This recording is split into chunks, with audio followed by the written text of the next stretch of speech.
Hello, welcome back to the YouTube channel of Bethel Evangelical Free Church Hanley. I'm Pastor Gervais Charmley, and this is another church in Herefordshire. This is a tiny, tiny little church of St Andrew, Evesbatch. It's another one of these hillside churches. It's actually in a village centre, this one. And again, it's Norman. It's a Norman building that has been massively restored in the 19th century, no doubt because it needed it. But because the population of the village is still very, very small, and was still very, very small then, the building has not been enlarged at all. It is this narrow, narrow structure, so it feels longer than it is because of how narrow it is. I'm looking at it, I do wonder whether you can, well, you couldn't seat families together in the pews here, and you'll see what I mean in a moment. So we'll have a look around and see some of the treasures of this church, because tiny as it is, it has very much its treasures. And so, as usual, we start at the west end, looking east. You can see there that little rood screen, that's all from the Victorian Restoration. The font, on the other hand, is a nice big Norman tub with a 17th century lid. And I say lid because it's a lid. I know it's a cover, but it looks like a lid.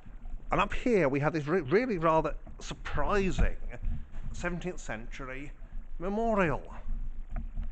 There we go.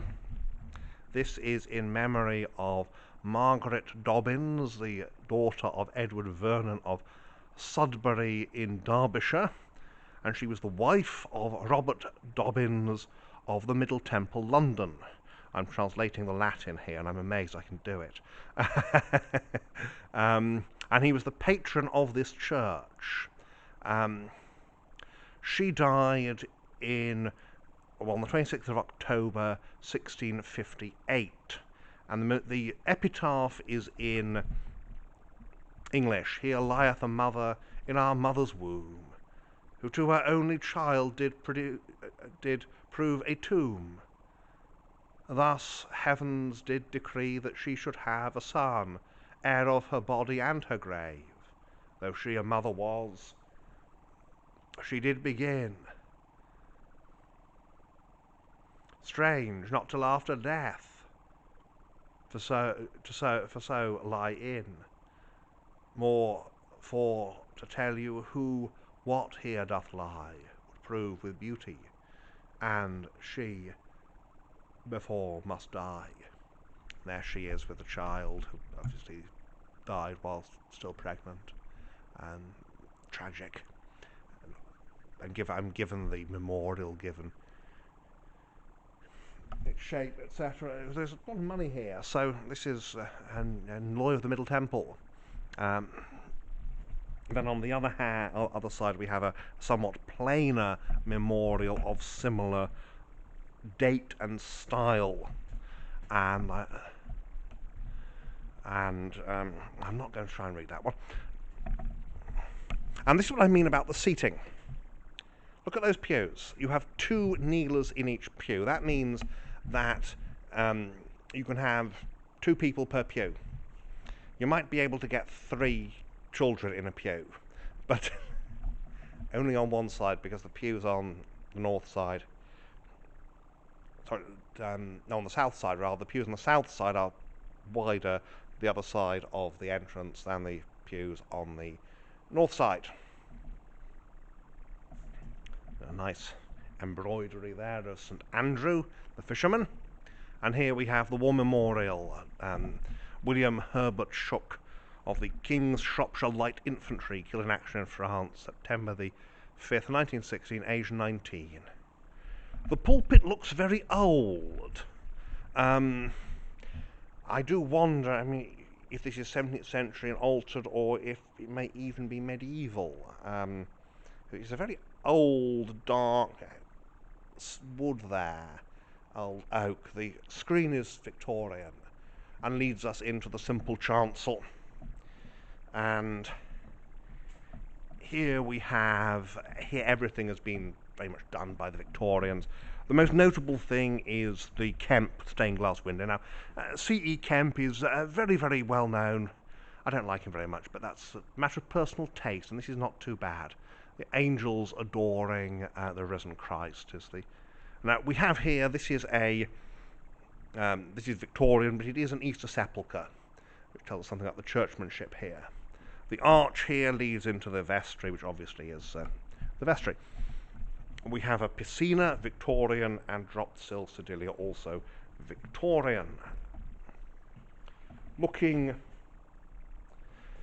east and looking west rather through the screen, you can see there memorials at the back and just how tiny the building is. I must say, I first visited here in 2022 in the summer, I believe, and I was amazed it was open, and that and I don't mean unlocked, I mean that it's still in use. I'm glad it is, because it's such a pretty little church. I suppose, of course, one of the reasons it is such a little church. It's a building that is small enough that it's not that hard to heat, and you can get a little congregation in here, and it's nice and cosy. So that is the inside here at St Andrew's Evesbatch. It's, to say, such a very simple structure here. Just as I think the forward pews you can get probably three aside. The back pews just two because of the font.